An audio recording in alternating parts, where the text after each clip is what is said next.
वज़ीर आला खैबर पख्तूनख्वा यमीन गंडापुर ने 8 नवंबर को मुल्क को हर तरफ से बंद करने का ऐलान कर दिया है। सहाफ़ियों से गैर रस्मी बातचीत में उन्होंने कहा कि हुकूमत गैर आईनी इक़दाम कर रही है। उन्होंने क्या कहा, ये देखते हैं।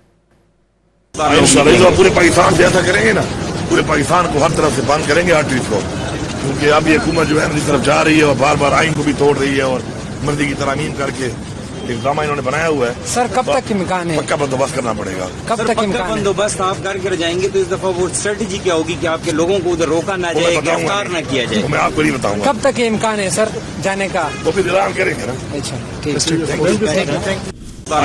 पूरे पाकिस्तान से ऐसा करेंगे ना, पूरे पाकिस्तान को हर तरफ से बंद करेंगे हर चीज को, क्योंकि अब ये हुकूमत जो है जिस तरफ जा रही है और बार बार आइन को भी तोड़ रही है और मर्जी की तरमीम करके इक़दाम इन्होंने बनाया हुआ है। सर कब तक इम्कान है? पक्का बंदोबस्त करना पड़ेगा। कब तक बंदोबस्त आप करके जाएंगे तो इस दफा वो स्ट्रेटेजी क्या होगी कि आपके लोगों को उधर रोका ना जाए, गिरफ्तार न किया जाए? मैं आपको नहीं बताऊंगा। कब तक इम्कान है सर जाने का? तो फिर ऐलान करेंगे ना। अच्छा ठीक।